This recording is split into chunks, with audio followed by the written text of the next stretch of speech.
Charles Foley, you were a witness to a double murder. You were standing next to Vercotti when Butler fired at your accomplice. The jeweler missed him, but they proceeded to kill each other with simultaneous shots. Even if your intention was to retrieve the stolen treasure, you did not intend to kill. I shall inform Inspector Lestrade of that fact, so your sentence should be the lighter. You are a fine gentleman, with your fake pity. I do what I think is right. It is never due to pity. Farewell, Foley. I shall leave now, Watson. Gentlemen, please take our friends here into custody. Where are you going? I have unfinished business. I'll see you at Baker Street.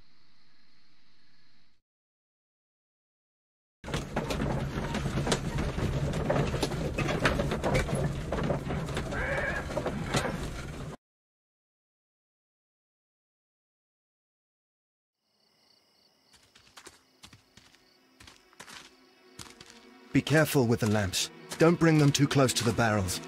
Good evening, gentlemen. Who's there? That is of no importance. What matters is who you are and the plans that you have here. So you can stop us from carrying them out? Eventually, yes. Hey, careful. You'll blow us all up. I'm listening. We are a group known as the Merry Men. But I suppose you knew that already. We are the men who've already lost everything of value in their lives. We are ruined shopkeepers. We are workers who were fired from their jobs, honest people who were robbed.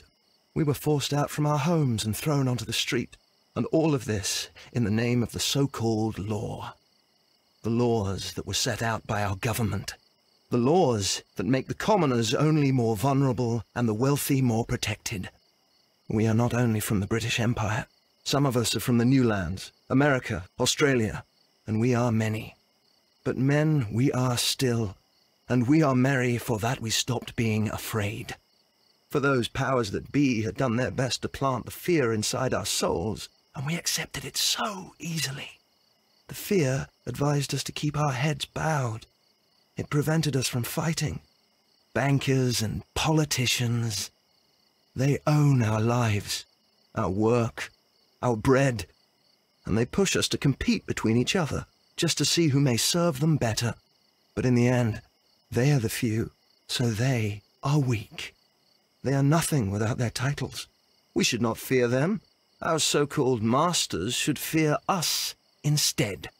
The time has come for our group to stand tall. Our great and many merry men. We are going to blow up the London Stock Exchange. No life shall be lost. But ownerships, debts, and property titles? They shall all be destroyed. They're only papers, after all. So many people will be freed over this night. That is a radical step to take. What result do you truly expect? Chaos. But soon people will understand that they are free, and that they don't belong to anyone. They will be able to work for themselves, together, without letting the rulers dictate what to do, and finally justice will arise. What you are intending to do is a crime. It is not justice. How do you see justice, then? Kids go to prison for a loaf of dry bread.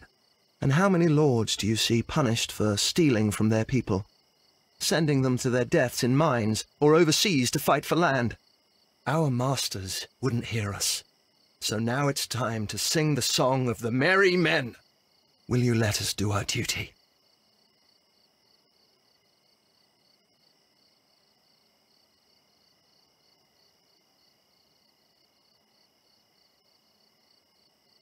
When people fight the order, they are too blind to see the consequences that throw society into chaos.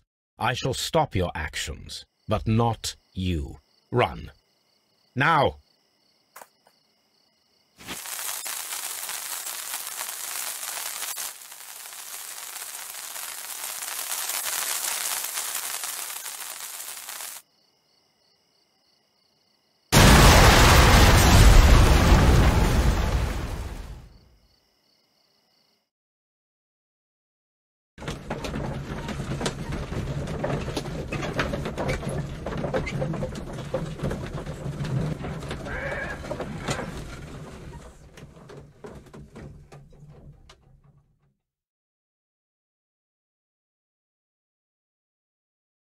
So, you're interested in Russian literature now?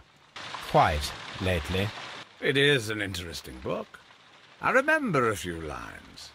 Really? I tried reading it myself, but I had a hard time understanding it. Yes, Doctor. It's about intelligence. Sherlock, I vaguely recall one of the lines. Sometimes it takes something more than intelligence to act intelligently. There were also a few words along the lines of, pain and suffering are always inevitable for a large intelligence and a deep heart. Tell me, Doctor, does my brother show any signs of pain or suffering? Not that I know of. Because you see, Doctor, behind all of his masquerade, my brother does possess a deep heart. So deep that he does not recall where he places his love. Well, I'm sure that...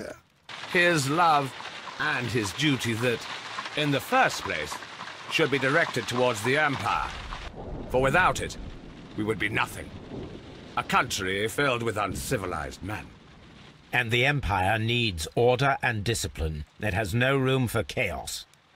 People who commit crimes, or at the very least intend them, deserve punishment, Sherlock. Without justice, there can be no civilization. But we serve the truth, not justice. Your truth, Doctor, that may prove immoral. Allowing people to terrorize London, destabilizing the whole Empire. Terrorize only the powers whom you serve, Mycroft. Not I, not Watson, not Mrs. Hudson, not Wiggins. Sherlock, the merry men are to be stopped. Not by me. You created the merry men. Stop them yourself. Only make sure that you don't create 10 more merry men by arresting the one. Good night, Dr. Watson. Anything in the post, Watson? Any clients worthy of our attention?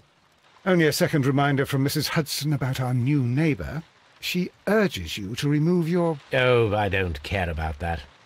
Holmes, the lady who will be moving in shortly has requested the use of our spare room to place all of her boxes. Wait, what? A lady?